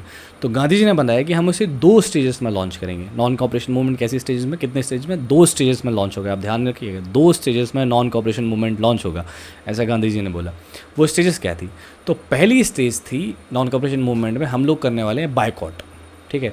तो आप चाह रहे हो कि हम आपके इंस्टीट्यूशन के अकॉर्डिंग चलें, आपकी बातें सुने, तो गांधी जी कह रहे हैं कि नहीं, हम बायकॉट करेंगे, हम आपकी बात नहीं सुनेंगे, हमें आपसे मतलब नहीं है, हम अपना काम करेंगे। यानी कि लॉयर्स अपने ऑफिस छोड़ देंगे, स्टूडेंट्स आपके स्कूल में नहीं आएंगे, टीचर्स आपके पास नहीं आएंगे, पुलिस वाले आपकी सर्विसेज में नहीं आएंगे, कोई इलेक्शन नहीं लड़ेगा, कोई कुछ नहीं करेगा, तो हम आपके पास आएंगे ही नहीं, हम अपना काम करेंगे, आप अपना काम करो। तो पहला क्या होगा? बायकॉट होगा, हम आपके कपड़े नहीं पहनेंगे, है ना। तो एक बायकॉट से शुरू होगा। तो कितनी स्टेज में? दो स्टेज में। पहली स्टेज में क्या होगा? बायकॉट होगा। और अगर मान लो अंग्रेज लोग, ब्रिटिशर्स लोग हमारे साथ बदतमीजी करते हैं, या हमारे साथ कुछ गलत करने की कोशिश करते हैं, या फिर आपको मारते पीटते हैं, तो उस कंडीशन में हम लोग दूसरी स्टेज में करेंगे civil disobedience movement launch. Non cooperation क्या है? कि हम अपना काम कर रहे हैं, हम आपके साथ कॉपरेट नहीं कर रहे हैं, आपकी चीज़ों में इंक्लूड नहीं कर रहे हैं, हम अपना देख लेंगे। सिविल डिसोबीडियंस मूवमेंट ये रहेगा कि हम लॉ भी तोड़ेंगे फिर, ठीक है, फिर हम आपके रूल्स के खिलाफ जाएंगे और उसके खिलाफ जाके कुछ करेंगे। तो 2 स्टेजेस में लॉन्च। पहले में सिर्फ बायकॉट होने वाला था, नॉन कॉपरेशन, हम आपके साथ नहीं आएंगे, आप अपना देख लो, हम अपना देख लेंगे, ठीक है, और अपने काम पे हम लोग ध्यान देंगे, अपना देख लो। दूसरे में सिविल डिसोबीडियंस, कि हम तो लॉ ही तोड़ देंगे। तो 2 स्टेजेस में ये लॉन्च होने वाला था। अब क्या हो रहा था? अब कन्फ्यूजन कांग्रेस में ये था कि उसी समय इलेक्शन होने वाले थे, है ना। अब इलेक्शन में कुछ लोग ये चाह रहे थे कि हम इलेक्शन लड़ें। अब उसके पीछे लोगों का ये कहना था, कुछ लोगों का ये नॉर्मल सी बात है कि अगर हम इलेक्शन लड़ेंगे और हम सेलेक्ट हो जाएंगे तो हम काउंसिल्स में बैठेंगे। काउंसिल में बैठेंगे तो ब्रिटिशर्स अगर कुछ गलत कर रहे होंगे, जैसे वो रॉलेट एक्ट लेके आए थे, ऐसे ही, तो अगर ऐसा कुछ गंदा वो कर रहे होंगे तो हम उनसे फ़ाइट कर पाएंगे, अपनी बात को रख पाएंगे। अगर हम काउंसिल में वहाँ रहेंगे ही नहीं तो वो तो कुछ भी लॉ बना देंगे, इंडियन मेंबर्स तो वहाँ पर रहेंगे नहीं, क्योंकि गांधी जी बोल रहे हैं कि बायकॉट कर दो, इलेक्शन भी बायकॉट कर दो, सब बायकॉट कर दो। तो उनका ये कहना था कि बात रखेगा कौन काउंसिल में, ठीक है। तो इसके पीछे कुछ पॉलिटिकल मोटिव्स भी होते हैं, लेकिन बेसिकली कुछ लोगों का कहना है। तो इस चीज़ पे बड़ी बहस छिड़ी थी कि इलेक्शन में पार्टिसिपेट करना है कि नहीं। लेकिन फाइनली 1920 के दिसंबर में ये डिसाइड होता है, क्या डिसाइड होता है? कि नॉन कॉपरेशन मूवमेंट शुरू होगा। तो कहाँ पे डिसाइड होता है? ये नागपुर में। तो कांग्रेस नागपुर में सेशन होता है, सब लोग कांग्रेस वाले बैठते हैं दिसंबर में, ठीक है। जिस सितंबर में कोलकाता में डिसाइड हुआ था कि हिंदू मुस्लिम साथ आ रहे हैं, और 1920 के दिसंबर में क्या डिसाइड हो रहा है कि चलो गो फॉर इट। तो सबने रिस्क लिया कि हाँ ओके, इलेक्शन हम लोग बायकॉट करेंगे, सब गांधी जी के साथ हैं। और फाइनली दिसंबर 1920 नागपुर सेशन में डिसाइड होता है कि नॉन कॉपरेशन मूवमेंट शुरू होगा, और 1921 की जनवरी से नॉन कॉपरेशन मूवमेंट शुरू हो जाता है। अब आगे बढ़ने से पहले आप 2 चीज़ समझो। अगर आपसे कोई पूछे कि नॉन कॉपरेशन मूवमेंट शुरू होने के कारण क्या थे, तो आप बताओगे कि देखिए, रॉलेट एक्ट आया था, खिलाफत इशू था, वर्ल्ड वॉर 1 की वजह से प्रॉब्लम चल रही थी, जलियांवाला बाग हो गया था, और भी जितने भी इश्यूज़ थे जो हम ऑलरेडी अभी पढ़ रहे थे, वो आएंगे कि रीजंस थे नॉन कॉपरेशन मूवमेंट शुरू होने के। अगर आपसे कोई पूछे कि नॉन कॉपरेशन मूवमेंट की डिमांड क्या थी, तो एक तो आप बोलोगे वो खिलाफत वाला डिमांड, खिलाफत इशू वाला, कि टर्की के साथ बदतमीजी आप नहीं करोगे। और दूसरी डिमांड थी स्वराज चाहिए था हमारे यहाँ के लोगों को। स्वराज मतलब सेल्फ रूल, कि ऐसे कुछ प्रोविजंस, रूल्स बनाए जाए, हमारा कॉन्स्टिट्यूशन बनाया जाए कि हम अपनी चीज़ें देख सकें, है ना, और आप हर चीज़ में इंटरफेयर न करें। तो स्वराज और खिलाफत इशू वाली डिमांड थी, और रीजंस आप समझ रहे हो वो सारे थे। अब हम आगे बढ़ते हैं। तो देखो, नॉन कॉपरेशन मूवमेंट शुरू हो गया है, ठीक है। गांधी जी ने सब लोगों को बोल दिया कि नॉन कॉपरेशन मूवमेंट शुरू करना है, सब लोग एक्साइटेड थे। और ऐसा कहा जाता है भगत सिंह जी भी बहुत इस समय छोटे थे और वो बहुत एक्साइटेड थे, क्योंकि ऑलरेडी 11 साल के वो थे जब वो जलियांवाला बाग का देख के आए थे और वो सब चीज़ें। तो वो भी बहुत एक्साइटेड थे, सब लोग बहुत एक्साइटेड थे, क्योंकि गांधी जी का हर मूवमेंट अभी तक सक्सेसफुल रहा था। गांधी जी हर बार जीते थे, तो सबको लग रहा था कि हाँ, इस बार भी हम जीतने वाले हैं। तो बहुत एक्साइटमेंट के साथ गांधी जी को सब अपना हेड मानते हुए, उनकी बातों को मानते हुए नॉन कॉपरेशन मूवमेंट शुरू करते हैं। अब हमको ये समझना है कि अलग अलग जगह पे नॉन कॉपरेशन मूवमेंट कैसे चल रहा था। तो सबसे पहले हम शहरों की बात करते हैं, छोटे छोटे जो टाउन्स थे वहाँ पे क्या हो रहा था। तो टाउन्स में देखिए एक चीज़ आप समझना है कि देखो अमीर लोग ना आराम से थोड़े बैठे होते हैं क्योंकि उनका सही चल रहा होता है, और गरीब लोगों को उतना पता नहीं होता है, वो खाने का स्ट्रगल कर रहे होते हैं। तो जब भी कोई नई सी चीज़ होती है ना तो मिडिल क्लास भी बड़ा पार्टिसिपेट करती है। तो वो सेम चीज़ होती है टाउन्स में, शहरों में मिडिल क्लास पार्टिसिपेशन से मूवमेंट स्टार्ट होता है, ठीक है। और आपको पता है कि पहले फेज़ में क्या था कि हम बाइकआउट करेंगे, तो सेम चीज़ हो जाती है। स्टूडेंट्स अपने स्कूल छोड़ देते हैं, कॉलेज छोड़ देते हैं, तो उनको तो मज़ा आ रहा होगा। फिर जो टीचर्स थे, हेड मास्टर्स थे, वो भी कॉलेज जाना बंद कर देते हैं। लॉयर्स भी अपनी प्रैक्टिसेस छोड़ देते हैं। फिर उसके बाद काउंसिल इलेक्शंस को भी बाइकआउट किया जाता है। जो डिसाइड हुआ था कि इलेक्शंस, गांधी जी ने कहा था कि सब बाइकआउट करेंगे, वो भी सब लोग ऑलमोस्ट सब लोग बाइकआउट करते हैं। बस बुक में मेंशन है कि जस्टिस पार्टी, एक छोटी सी पार्टी थी मद्रास में, मद्रास जिसे अब अभी आप चेन्नई कहते हो, तो उन लोगों ने काउंसिल इलेक्शन में पार्टिसिपेट किया था। बाकी लोगों ने काउंसिल इलेक्शन भी छोड़ दिए थे। फिर उसके बाद अगर आप इकोनॉमिक यानी कि पैसे वाले फ्रंट पे थोड़ा देखें तो पैसे का क्या चल रहा था वहाँ, पैसे का क्या रोल चल रहा था। तो अपने इंडिया के जो मर्चेंट्स थे, ट्रेडर्स थे, उनने बोल दिया था कि देखो हम बाहर का कपड़ा, फॉरेन गुड्स हम नहीं खरीदेंगे और हम इन्वेस्टमेंट भी नहीं करेंगे, हम कुछ पैसे नहीं देंगे, कुछ मदद नहीं करेंगे। तो अपने इंडियन मर्चेंट्स स्पेशली पीछे हट गए थे, वो फॉरेन गुड्स में कुछ ट्रेड नहीं कर रहे थे। इसके अलावा जो दारू की शॉप्स थी, लिकर शॉप्स, उनको बुक में लिखा है पिकेटेड, यानी कि धरना देना, उनको ऑलमोस्ट धरना दे के बंद करा दिया। वहाँ पे जहाँ वहाँ पे सब लोग बैठ जाते थे और धरना दे के उनको बंद करा दिया। फॉरेन गुड्स को कोई नहीं खरीद रहा था। अगर फॉरेन कपड़े की बात करें तो फॉरेन कपड़े को ये लोग जला देते थे, है ना, ऐसे सड़क पे जला देते थे, और सब लोग खादी को प्रमोट कर रहे थे, राइट। और ऐसा एक फिगर दिया है बुक में कि शायद 102 करोड़ का कपड़ा अपने इंडिया में आया था, 102 करोड़ रुपए, 102 करोड़ का कपड़ा इंडिया में आया था 1920 में। लेकिन जब से नॉन कॉपरेशन मूवमेंट शुरू हुआ था 1921 से लेकर 1922, यानी कि एक साल में कपड़ा आना ऑलमोस्ट हाफ हो गया था, यानी कि 57 करोड़ के अप्रॉक्स सिर्फ कपड़ा आया था। तो ऑलमोस्ट हाफ हो गया था कपड़ा आना। और जब सब लोग खादी यूज़ कर रहे थे तो इंडिया का जो हैंडलूम था, जो हाथ से कपड़े बनाते थे और ये सब चीज़ें, तो ये सब भी अच्छी चलने लगी थी। तो इंडिया के लोग थोड़े खुश हो गए थे और सब लोग थोड़ा वेट कर रहे थे कि हाँ एक समय बाद, जैसा कि गांधी जी ने कहा है कि हमें स्वराज मिलेगा, आज़ादी मिलेगी, जो भी है। लेकिन फिर धीरे धीरे धीरे सिटीज़ में, ठीक है, गांव की बात हम बाद में करेंगे, कंट्री साइड वर्ड है और उसकी बात बाद में करेंगे, लेकिन सिटीज़ में मूवमेंट धीरे धीरे फेड अवे, यानी कि ख़त्म होने लगता है।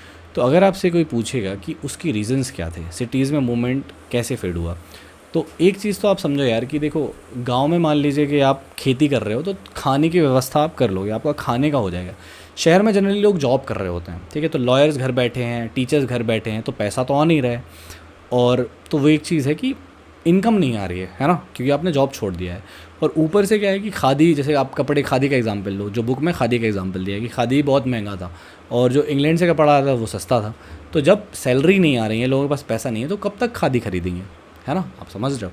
तो फिर लोगों ने धीरे धीरे शिफ्ट कर दिया क्योंकि पैसे की कमी हो रही थी। फिर इंडिया में जैसे मान लो स्टूडेंट्स स्कूल छोड़ के बैठे हैं, अब पेरेंट्स परेशान है कि बच्चा घर बैठा रहता है, कुछ कर नहीं रहा है, तो कोई और इंस्टीट्यूशन नहीं बने हैं जहाँ पे अपने इंडियंस लोगों को जॉब मिल जाए या अपने स्टूडेंट्स वहाँ पे जाने लगें, ठीक है। तो कोई अल्टरनेट इंस्टीट्यूशन अच्छे नहीं बन पाए उतनी स्पीड से। तो वो भी एक चीज़ थी। तो धीरे धीरे अपने टीचर्स लोग भी चले गए, स्टूडेंट्स लोगों ने अपना स्कूल ज्वाइन कर लिया, और लॉयर्स लोग भी घर बैठ के करते क्या, तो धीरे धीरे लॉयर्स ने भी ज्वाइन कर लिया। तो ये 3 रीजंस बुक में दिए हैं कि ऐसे कैसे करके धीरे धीरे धीरे मूवमेंट ख़त्म हो गया। तो ये हो गई सिटीज़ की बात।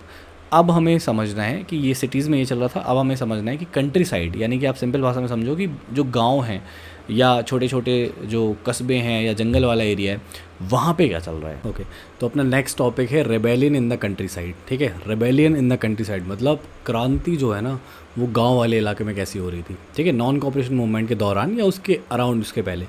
तो रेबेलियन, क्रांति काइंड ऑफ थिंग, और कंट्री साइड से मतलब आप समझो कि शहर के आसपास वाले इलाके हैं, छोटे छोटे गांव हैं, या कोई ऐसे एरिया है जहाँ पे फॉरेस्ट वाला एरिया है, ठीक है, वो कंट्री साइड वाला एरिया है। तो मेनली विलेज हम रेफ़र करते हैं कंट्री साइड, ठीक है, गांव। ओके, तो वहाँ पे क्या हो रहा था नॉन कॉपरेशन मूवमेंट के दौरान। तो यहाँ पे हम 2 चीज़ों के बारे में पढ़ें। एक तो पीजेंट्स लोग, किसान लोग जो आंदोलन कर रहे थे, और ट्राइबल्स लोग जो आंदोलन कर रहे थे। ट्राइबल्स मतलब आदिवासी, राइट, तो पीजेंट किसान, ट्राइबल्स आदिवासी, इन लोगों के बारे में मेनली दिया। तो बहुत सारे मूवमेंट हुए होंगे उस दौरान, लेकिन अपनी बुक में 3 दिए हैं तो अपन लोग 3 पढ़ेंगे, है ना।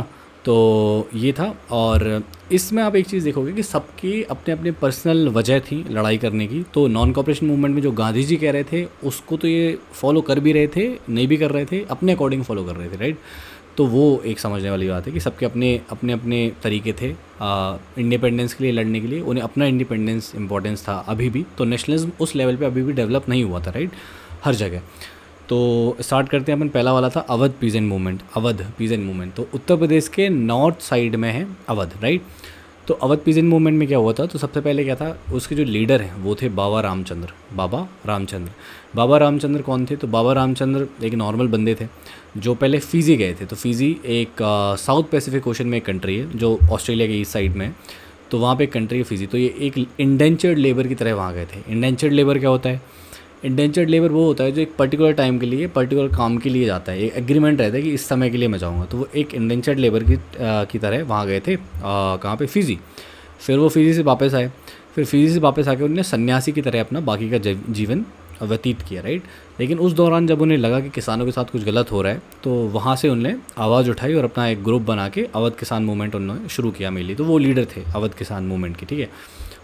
तो अवध में इश्यूज़ क्या थे किसानों को, अवध में इशू ये थे कि वहाँ के जो लैंड लॉर्ड्स थे, मतलब जो ज़मींदार थे, वो थोड़े गंदे थे, है ना। तो वो लोग क्या करते थे, देखिए मान लीजिए कि मैं अवध का किसान हूँ, नहीं, तो मैं ज़मींदार के यहाँ पे काम कर रहा हूँ। तो सबसे पहले वो क्या करते थे, बहुत हाई रेंट लगा देते, किराया बहुत लेते थे, टैक्सेस बहुत लेते, ठीक है। फिर तो एक तो मैं टैक्स दे के परेशान हूँ। फिर वो लोग क्या करते थे, कुछ एडिशनल फ़ीस लगा देते थे, मतलब कि तू ये तालाब यूज़ कर रहा है तो तू उसका पैसा दे। फिर तू कोई ऐसे फॉरेस्ट में घुस रहा है तो तू उसका पैसा दे, भेड़ बकरी रखा है उसका पैसा दे, हर चीज़ का पैसा मांगते थे। तो उससे परेशान हो जाते थे। फिर ये लोग क्या कराते थे, फिर ये लोग कराते थे बैगर कराते थे। बैगर क्या होता है, बैगर होता है कि वो आपसे काम कराएंगे और उसका पैसे नहीं देंगे। तो कुछ भी अपने घर का काम कर लिया कि मेरे जूते साफ़ कर दे, राइट। और अगर मान लीजिए मैंने मना कर दिया तो वो क्या करेंगे, मुझे अपनी ज़मीन से निकाल देंगे। तो मेरे पास लैंड राइट्स भी नहीं है, मेरे पास कोई अधिकार नहीं है कि इस ज़मीन पे मैं 2 साल से काम कर रहा हूँ तो अगले 3 साल और कर सकता हूँ, या कोई एग्रीमेंट हो कि 3 साल तक करूँगा फिर आप निकालना। उनका अगर मूड ख़राब होगा तो मुझे कल निकाल लेंगे। तो ऐसे किसान परेशान हो रखे थे। तो उनने अपनी डिमांड्स रखना शुरू करी। नॉन कॉपरेशन मूवमेंट के पहले ये चीज़ शुरू हो चुकी थी, ठीक है, 1920 समथिंग से हो चुकी थी ना। तो नॉन कॉपरेशन मूवमेंट शुरू होने के पहले, तो पहले उन लोग की डिमांड क्या थी, सबसे पहले तो ये जो आप बहुत सारा जो हमसे किराया लेते हो उसे कम करो। उसके बाद ये जो फ्री का काम कराते हो, बैगर जो भिखारीपन आप हमसे कराते हो उसको आप बंद करो। और जो ऑपरेसिव लैंडलॉर्ड्स हैं, अपनी बुक में दिया है कि जो बहुत ही गंदे लोग हैं ना, उनको तो हम बाइकआउट ही करेंगे, हमें उनसे मतलब ही नहीं है। तो ये इन लोगों ने शुरू किया। बाबा रामचंद्र ऑब्वियसली लीडर थे। फिर इन लोगों ने क्या किया, इन लोगों ने नई धोबी बंद ऑर्गेनाइज़ करें, नाई धोबी बंद, ठीक है। तो नाई क्या होता है, नाई वो लोग जो होते हैं जो बाल काटते हैं, है ना। और धोबी वो लोग होते हैं जो कपड़े धोते हैं। तो इनने ऐसे स्टार्टिंग करी कि हम आपके बाल ही नहीं काटेंगे, ठीक है, हम आपके कपड़े नहीं धोएंगे, या और भी जो बेसिक चीज़ें हैं कि हम आपके जूते नहीं बनाएंगे, चप्पल नहीं। तो जो बेसिक मार्केटिंग की थी वो उनने बंद करी कि आज से हम आपका ये काम नहीं करेंगे। और फिर उसी दौरान क्या हुआ, जवाहरलाल नेहरू की एंट्री होती है। तो जवाहरलाल नेहरू आते हैं और अक्टूबर 1920 में बाबा रामचंद्र जी के साथ मिलकर अवध किसान सभा बनाते हैं। तो अक्टूबर 1920 में अवध किसान सभा बन जाती है। वहाँ पे जवाहरलाल नेहरू और बाबा रामचंद्र जी वो पूरे अवध वाले एरिया में घूमते हैं। और वहाँ पे ऑलमोस्ट अपनी बुक में लिखा है कि 300 ब्रांचेस इन लोगों ने सेटअप कर ली थी, ठीक है। फिर जब नॉन कॉपरेशन मूवमेंट शुरू हुआ तो कांग्रेस ने पूरा ट्राई किया कि अवध किसान मूवमेंट को भी इस चीज़ में इंक्लूड किया जाए और उन लोगों का भी साथ दिया जाए, उनकी डिमांड भी रखी जाए। तो ये चीज़ चल रही थी। 1921 जनवरी में अपन ने पढ़ा कि नॉन कॉपरेशन मूवमेंट शुरू हुआ था। लेकिन फिर धीरे धीरे क्या हुआ कि इन लोगों ने, जो अवध के जो किसान थे, उन लोगों ने अटैक करना शुरू कर दिया। तो वो क्या करते थे, ताल्लुकदार जो होते थे, है ना, ये जो ज़मींदार होते थे, उनको लूट लेते थे, उनको मार पीट देते थे, उनका घर जला देते थे, डॉक्यूमेंट्स जला देते थे टैक्सेस वाले या फिर कोई उनके लोन वाले। तो जब ये चीज़ें होने लगी तो आप समझ रहे हो इसमें वायलेंस होने लगा, राइट। और गांधी जी ने वायलेंस को मना किया था। तो फिर कांग्रेस वहाँ से पीछे हट गई। तो शुरू में कांग्रेस ने साथ दिया, लेकिन फिर धीरे धीरे कांग्रेस वहाँ से पीछे हट गई। फिर उनने बैक ऑफ कर लिया कांग्रेस ने। लेकिन फिर भी क्या हुआ, फिर भी उसके बाद भी ना जो अवध वाले लोग थे उनने गांधी जी का नाम यूज़ करते रहे वो पूरे टाइम। तो जो लोकल लीडर्स थे अवध में, जो अपने अवध किसान मूवमेंट में लड़ाई वड़ाई में लगे हुए थे, तो उनने गांधी जी का नाम यूज़ किया कि गांधी जी ने बोला है कि किसी को भी वो नहीं करना है, किराया नहीं देना है, और जो ज़मीन है ना वो सब आपस में बांट लो। आज से वो ज़मींदारों की ज़मीन नहीं है, आपकी ज़मीन है, आप आपस में बांट लो। तो ऐसी चीज़ें उन लोगों ने फैलाई। तो ऑब्वियसली वो गांधी जी का नाम यूज़ कर रहे थे ताकि वो बाकी लोगों पे इंप्रेशन डाल सके और मूवमेंट को कंटिन्यू कर सके। तो गांधी जी का इम्पैक्ट था, नॉन कॉपरेशन मूवमेंट का इम्पैक्ट था। लेकिन आप ये देख रहे हो कि वायलेंस यूज़ हुआ, मेथड्स उनने अपनी यूज़ करी, लेकिन नॉन कॉपरेशन मूवमेंट के आसपास वो रहे। तो ये था अवध किसान मूवमेंट। सो अगले मूवमेंट का नाम है रामपा रेबेलियन ऑफ 1922। तो ये जो नाम है ना रामपा रेबेलियन, ये बुक में नहीं दिया है, ये उसका एक्चुअल नाम है। तो बुक में कहानी दी है आंध्र प्रदेश की गुदेम हिल्स की, राइट। तो कांग्रेस जो है वो इस मूवमेंट को सपोर्ट नहीं कर पाया था, क्योंकि मैं बताऊंगा आपको क्यों। तो रामपा रेबेलियन जो है 1922 का, आप बुक में लिखा है कि 1920s में जो आंध्र प्रदेश की गुदेम हिल्स में जो मूवमेंट हुआ, आंध्र प्रदेश की गुदेम हिल्स में, तो ये ईस्ट साइड में एक फॉरेस्ट एरिया है, ठीक है, 1920s में, और स्पेसिफिकली ये हुआ था 1922 में शुरू, उसके बारे में ये कहानी है। तो अब आप समझो कि यहाँ पे इशू क्या चल रहा था गुदेम हिल्स में। तो ब्रिटिश गवर्नमेंट जो थी ना, उसने क्या किया था, फॉरेस्ट को रिजर्व कर दिया था, फॉरेस्ट को रिजर्व कर दिया था, पुलिस रहती थी, कोई नहीं जा सकता था। अब इससे दिक्कत क्या आ रही थी, जो ग्रेजिंग एरिया है ना वो चला गया था। मतलब अगर मुझे अपने जानवरों को अपने कैटल्स को अगर चारा चरवाना है या कुछ भी करना है, उनके लिए फूड का अरेंजमेंट करना है, तो वो जगह मेरे लिए अलाउड नहीं है। उसके लिए अगर मुझे कुछ रिसोर्सेज चाहिए, फॉरेस्ट से कोई मेडिसिन चाहिए, खाना चाहिए, या फिर मुझे लकड़ी चाहिए जलाने के लिए, तो वो भी अलाउड नहीं है। तो इसकी वजह से क्या हो रहा था कि जो ट्राइबल्स लोग हैं, जो आदिवासी लोग हैं, उनकी ना लाइफ इफ़ेक्ट हो रही थी, है ना, उनकी लाइफ इफ़ेक्ट हो रही थी। और दूसरी चीज़ क्या था कि उनको इस चीज़ से दिक्कत थी कि उनके ट्रेडिशनल राइट्स को छीन लिए गए। ट्रेडिशनल राइट, जो पुराने अधिकार जो थे उनके, जो वो सोचते थे, उनको छीन लिया गया। अब आप एक चीज़ समझो कि मान लीजिए मैं ट्राइबल हूँ, मैं एक जंगल में पैदा हुआ और मैं 40 साल का हो गया, मैं जंगल में हूँ। अब कोई भूरा सा अंग्रेज़ मेरे पास आता है, वो कोई एक ट्रांसलेटर को लेके आता है और मुझसे कहता है कि भाई ये जो है ये गवर्नमेंट है और तुम्हारी ये ज़मीन नहीं है, ये सरकार की ज़मीन है। तो मेरा रिएक्शन रहेगा कि भाई तू कौन है, तू है कौन, है ना। मतलब एक तो तू भूरा है, एक तो इंडियन भी नहीं है, तो तू है कौन, है ना। तो आप समझ रहे हो कि ट्राइबल्स का माइंडसेट क्या था, कि वो लोग पूरी लाइफ से वहाँ रह रहे हैं और अचानक से कोई आके कह रहा है कि नहीं, गवर्नमेंट कोई चीज़ होती है ना, रूल्स कोई चीज़ होती है। उनके लिए उनको घंटा फ़र्क पड़ता है रूल से, उनकी लाइफ तो अच्छी चल रही है ना। तो वो जो ट्रेडिशनल राइट है, उनको लग रहा है ये कौन सी बात है, धरती हमारी माता है, हम यहाँ पे रह रहे हैं, आप होते कौन हो। तो इस सब चीज़ों के दौरान फूड नहीं है, खाना नहीं है, कैटल्स मर रही हैं। फिर इन लोगों से क्या किया, उन लोगों से काम करवाने लगे, रोड बनाने के लिए फ़ोर्स करने लगे, बैगर करने के लिए फ़ोर्स करने लगे कि बिना पैसों के काम कराना। तो जब ये सारी चीज़ हुई है ना, तो उनको फिर गुस्सा आ गया, ठीक है, तो उन्हें रिवोल्ट कर दिया। तो उनके जो लीडर थे रिवोल्ट के दौरान, उनका नाम था अलूरी सीताराम राजू, अलूरी सीताराम राजू। अब ये थोड़े अलग टाइप के बंदे थे। इनने क्या किया कि इनने लोगों को काइंड ऑफ अपनी तरफ खींचने के लिए या चीज़ों को सही डायरेक्शन में ले जाने के लिए कुछ इनने अपने बारे में बोला। जैसे कि मुझ पे गोलियों का असर नहीं होता है, मैं चीज़ों को ठीक कर सकता हूँ, सबकी चोटों को ठीक कर सकता हूँ, मैं एस्ट्रोलॉजिकल प्रेडिक्शंस कर सकता हूँ कि कौन से टाइम पे क्या चीज़ होगी। और ये सब चीज़ें इन लोगों को इनने बोली, और लोगों ने इन पे भरोसा करके इनको ना लोग ऐसे भगवान मानने लगे, इनकारनेशन ऑफ गॉड मानने लगे। फिर इनने तो ये लोग इनके साथ हो गए, राइट। फिर इनने गांधी जी की चीज़ों को भी प्रमोट किया यहाँ पे, नॉन कॉपरेशन मूवमेंट। तो उन्होंने कहा कि गांधी जी हमारे साथ हैं, काइंड ऑफ, है ना। और जो गांधी जी की खादी वाली बात है कि खादी का कपड़ा यूज़ करना है, वो चीज़ इन्हें प्रमोट करी। फिर इन्हें बोला कि दारू नहीं पीना है, लिकर का यूज़ नहीं करना है, वो भी इन्हें प्रमोट करी। लेकिन ये एक चीज़ ये मानते थे कि जो आज़ादी है या जो स्वराज है या हमारे जो हक हैं, इनके लिए स्वराज का मतलब है इनके जो अधिकार हैं फॉरेस्ट के, वो लड़के आएगी, है ना। ऐसे नहीं कि नॉन वायलेंस, वो वायलेंस करके आएगी। तो इस चीज़ में वो गांधी जी से अलग थे।